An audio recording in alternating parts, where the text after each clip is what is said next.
Welcome back to Studentomics TV. My name is Martin Dasco. I'm the host, and I'm the man with the better shades. I don't know, man. We should do a poll about that, actually. There's no poll. You actually wear those in public? Yeah, sometimes. Whoa. So anyways, I'm the co-host, Trevor Parkins Cabarrus, and today we're at Ontario Place. If you haven't heard about Ontario Place, it's because it shut down. I think 2012. Yeah, there's an abandoned ride behind us. Yeah, the old adventure ride. We got the boat drop here for the... Yeah, hence why there's no lineup. So today we're talking about why businesses fail. Get it? Because Ontario Place failed. Yeah, very creative, huh? Yeah, that's We us. broke into this place to record a video, so you better watch. We didn't break in. We walked in. Yeah. Felt like breaking in. Exactly. So why do most side hustles fail? Trevor, what do you have to say? Well, obviously a bunch of reasons. Let's go. Reason number one. Reason number one, because you were selling it wrong. Like promoting yourself, how you promote yourself is very important, and that could be like your business cards, how you explain what you do to people, how you sell yourself on the internet, social media, all that stuff. If you say like, oh, I have these services, and then people look you up on the internet and they see you on social media, you're swearing, you're whining, you're saying, oh, life's not fair. They might see that. Whining isn't good for your brand? No, it's not at all. Because they're going to see that and go, this person's clearly not that successful. I don't really want to work with them. So even if what you're selling is great, it's how you sell it is really important, right? And everything you do online is a part of your story, you know? Like, I'll follow someone sometimes because like they're a wrestling trainer or they're a coach, and then they start going off about politics, they start going off about this, about conspiracies, and like, I'm like, this person sucks, I don't want to deal with them. People buy into you, right? It doesn't matter what you're selling, it's how you're selling it. That's what people buy into. It's very true. Just don't swear so much on social media because it just looks really unprofessional. Think don't about complain it. so much too. Yeah. What do you got for us? Reason number two why your side hustle or your new business might fail or will fail is because you're in it for the wrong reasons. Oh. Like, oh my God, man, everybody these days, they just watch Gary Vaynerchuk memes and videos, which I love. He's awesome. Don't get me wrong. I'm not a hater. And I hate that word hater. But anyways, I'm not a hater. I love his work. But people will share it like all day. They'll share Gary V memes. And then when you talk to them, you find out that they actually don't have anything going on. Why? Because most people want to talk about having a business and they think it's cool to, like, how many times have you seen this? Someone starts a business, they change their Facebook occupation to CEO. CEO, yeah. Like, shut up, you're not a CEO. What are you CEO as? Yeah, you're not the CEO if you're the only employee at that business. I have never made myself anything important, any important job title in Studentomics. I've always been like marketing intern or something funny. That sounds better because then it sounds like there's actually like a big company. Yeah. I'm the sales representative. Yeah.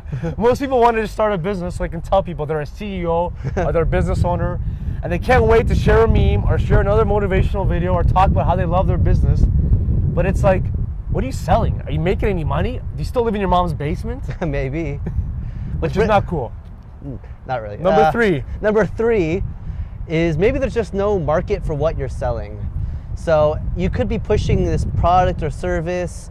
Maybe you're like, well, I'm gonna offer businesses, I'll do commercials for YouTube for them.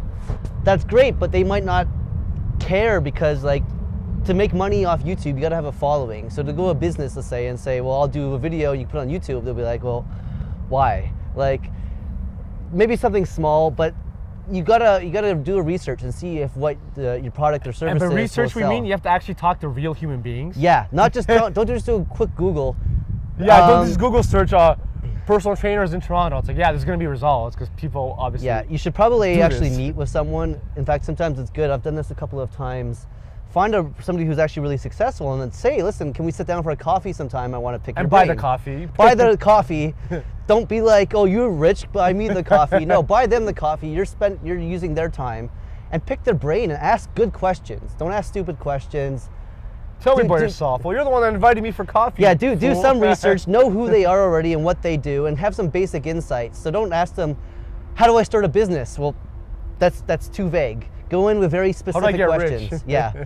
Ask questions that make it sound like you already know what you're talking about. And talk to real customers, our potential customers. Talk to people, get their hopes, their fears, their dreams, their pains, their headaches, their ambitions, their aspirations, what makes them nervous, what makes them wake up in the morning.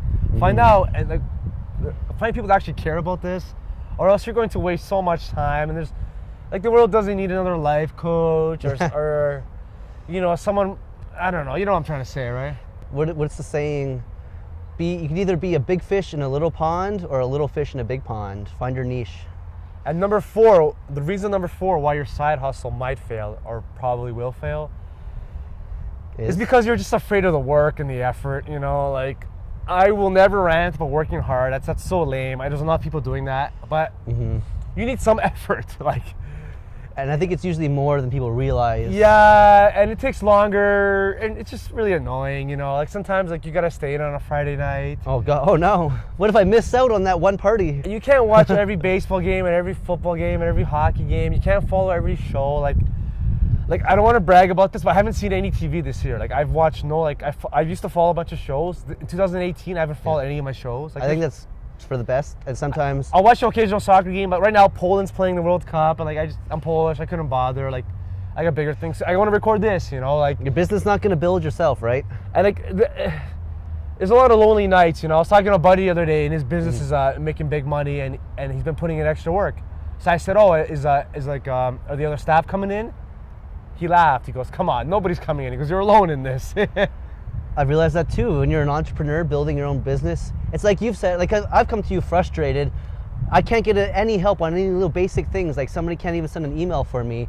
Sometimes you're alone on your own entrepreneurship, and nobody cares. Like they're happy for you, but they don't care. Well, everyone's happy for you when you're successful. When you're struggling, it's like it's kind of boring, right? Like, or they don't know why you're doing it. Or why don't you come out on a Friday night? Why don't you watch this hockey game? Why don't you watch this show?